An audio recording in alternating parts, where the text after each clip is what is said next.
Dorian Yates is the reason I got started in this. And unfortunately, although, the guy trains as hard as anybody, harder than most people could conceive of, but his form is absolute shit. If he had trained with the exact same volume and frequency, or actually even less than what he was doing, but instead of yanking and heaving and jerking and dropping and slamming weights, if he had just slowed down and performed these exercises with much stricter form, he never would have had all those injuries. Contrary to what a lot of people believe, injuries have nothing to do with how hard you train. Nothing at all. You can train as hard as is humanly possible and never injure yourself as long as you are using strict form. Form is absolute shit. Have you actually studied Blood and Guts? Have you watched the man's form? To me and many other Brits and many other guys that literally followed his career and looked up to him as an inspiration coming up through the ranks, notice his form isn't garbage. His form isn't absolute shit. To me, his form is impeccable.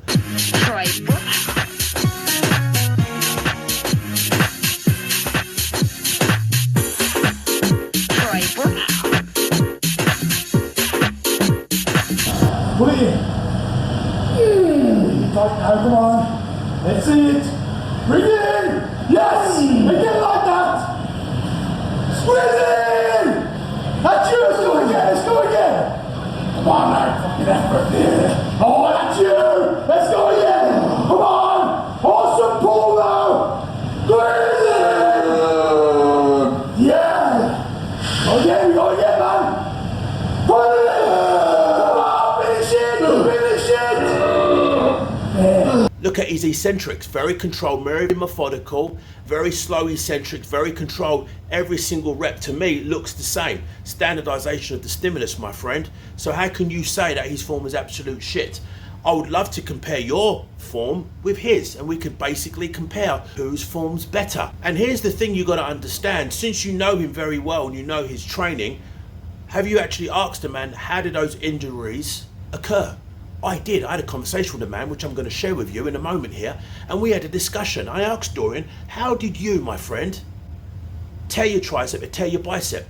And he said, very politely, I did it 6 weeks out of the show, both times. I tore the tricep and I tore the biceps. Those were his words to me. And how did it happen? Well, he was 6 weeks out from a show, from the Mr. Olympia. If you understand about bodybuilding and competing, you will know that you are doing a lot of cardio, you're not sleeping properly, training very hard, doing tons of cardio, whilst the nervous system in. You are in a sympathetic drive. Makes sense.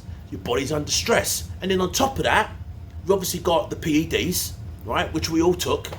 Open book, I'll tell you every cycle I've ever been on.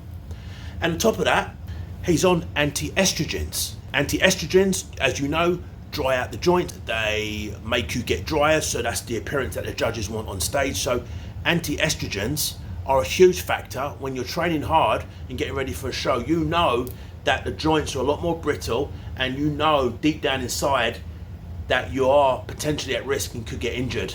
Plus your body fat is at what?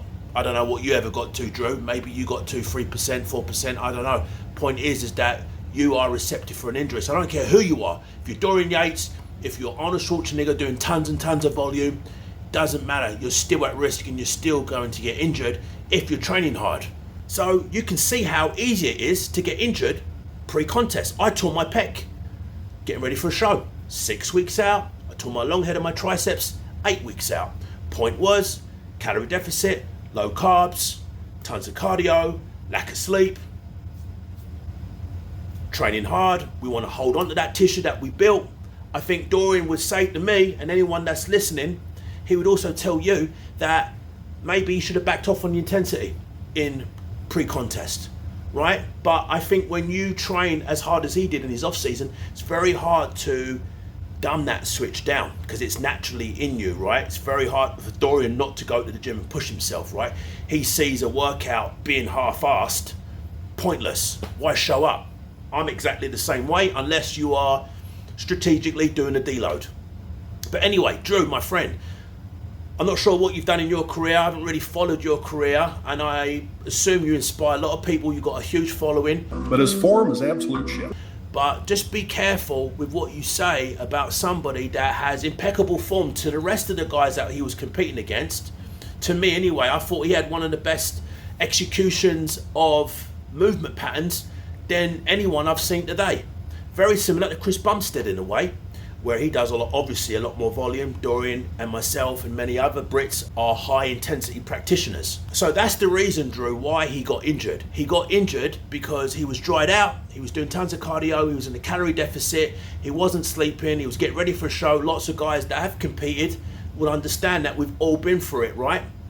You're not firing all cylinders, but you're willing to push yourself. And Dorian has mentioned to me that if he could turn the clock back, he would have down switched or down regulated his training intensity.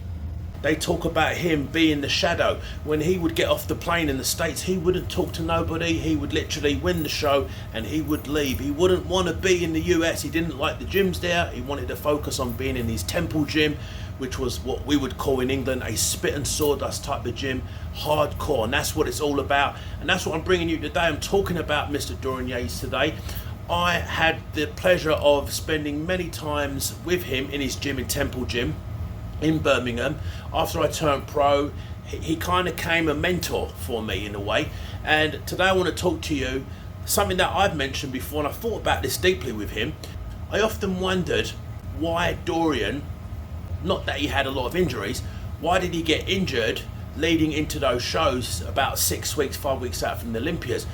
I actually asked him a question recently and we had a discussion on the phone call, three-part process. And I had to pull out both of those competitions. So the point is that what I'm trying to tell you and what Dorian's trying to say as I allow him to talk about this in more detail is be careful of your poundages and be careful of your intensity. Save the intensity and the hard training for the off season. Hey Troy, what's up mate? How you doing? Actually, I was only training 3 days a week or whatever it was earlier on. When I got to be, I think it was like British champion, I was pretty much training, 4 days a week or 2 days on, 1 day off, something like that. So no, I don't think that was a factor in my injuries. The injuries that I got, apart from minor injuries, which, they're going to happen if you're pushing yourself to the limit. But the major injuries was the bicep tear and the tricep tendon tear. They both happened in the last 6 weeks before the contest. So I was training still fucking balls out, 5, 6 reps, super heavy, trying to maintain that off-season poundage while I was getting ready for a contest. Because I guess my mentality was like, if I can, keep the weights up, then I'm not going to lose any muscle. So I was trying to do the same stuff that I was doing in the off season, but of course you haven't got the calories. You're much leaner and not sleeping properly. You're doing cardio. You're more overtrained. All these things, and also what I think now is a major suspect in all that is.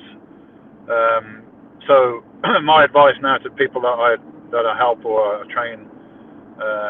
Advice for contest is you need to back off on that intensity and the heavy weights, not do some fucking wanky training, but you don't need to train to absolute failure or beyond failure like you do in the off season, because you haven't got the building blocks to build muscle anyway. So you need to be shifting to just maintaining training and burning the fat off by lowering the calories and doing a bit more activity, cardio, etc. So the fact that you're very lean and more overtrained makes you more vulnerable to injuries. And then I have a suspicion, which I think probably will be backed up if you speak to someone that really knows about this.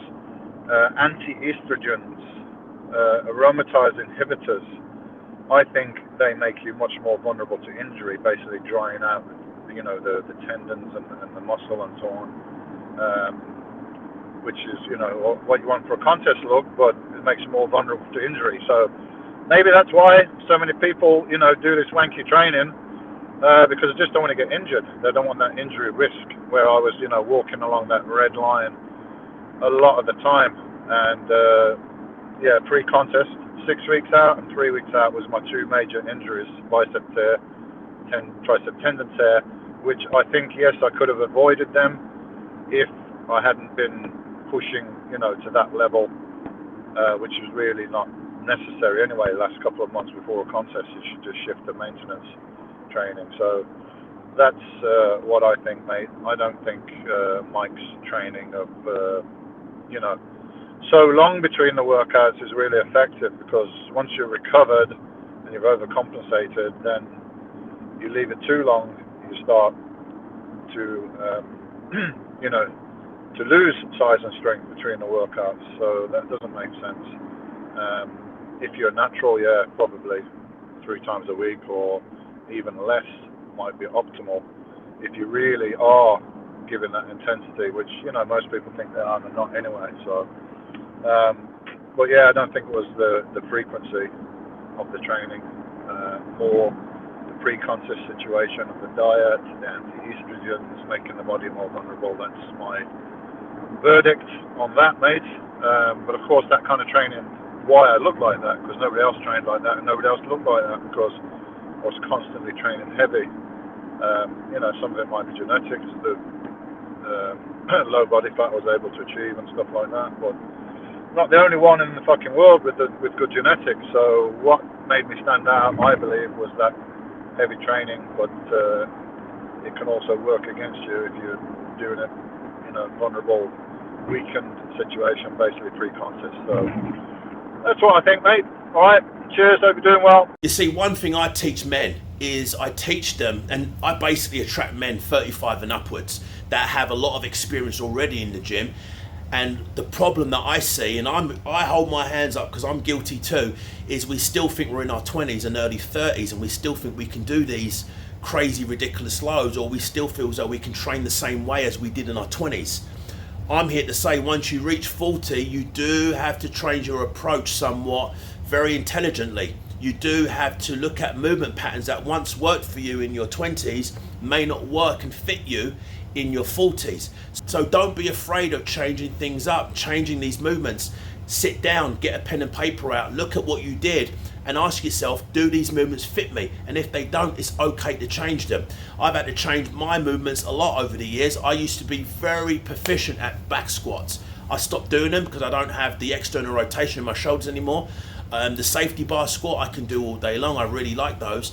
But in regards to the barbell itself, it just doesn't fit right anymore. It really plays havoc with my hips. And as I mentioned, it doesn't fit me anymore. Another movement that doesn't fit me as well as it used to back in the day is the barbell bent over row. I used to absolutely love those. Every single week you see me doing barbell rows. I was a fan of them because Dorian showed me how to do the Yates row, and I've always connected very well with it. But as I've gotten older, now I'm training still, it doesn't fit me as well. So I do the bent over row now in the Smith machine because it's more direct and I don't have to worry so much about using, I can use decent load on the Smith machine, whereas I can't use as much load on the barbell because maybe I'm lighter in body weight.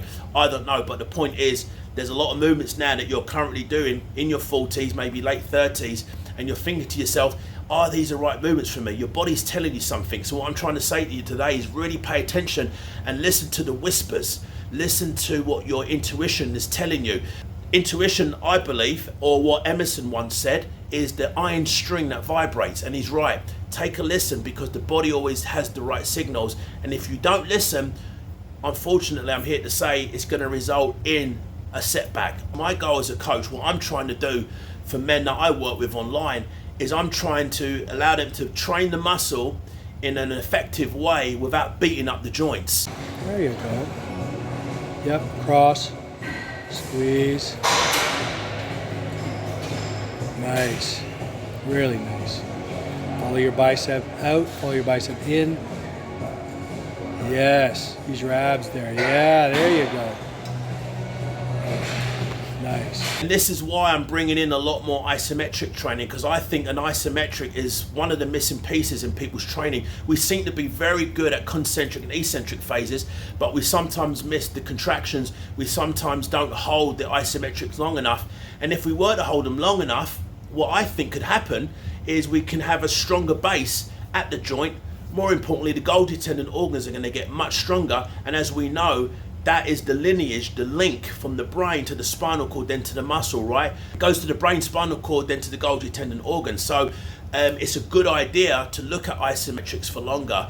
It will allow you to get more stable at the joint, but more importantly, help to connect and strengthen the Golgi tendon organ, which is very important as we age. So this is what I do, is I teach men to stay away from movements that beat up the joints. Look at maybe using more pre-exhaust techniques to stop you from having muscle tears, provided that you're having maybe potentially electrolytes when you train, maybe putting some sea salt in your water, and this will help facilitate you getting the nutrients and the water that you need into the cell instead of you being dehydrated, which makes your muscles all brittle, which again can lead to either a pulled muscle or, worst case scenario, a muscle tear. And being that Dorian and myself and many other pro bodybuilders have torn muscles, we don't want that for you, because a torn muscle is going to mean either surgery or a long road to recuperation.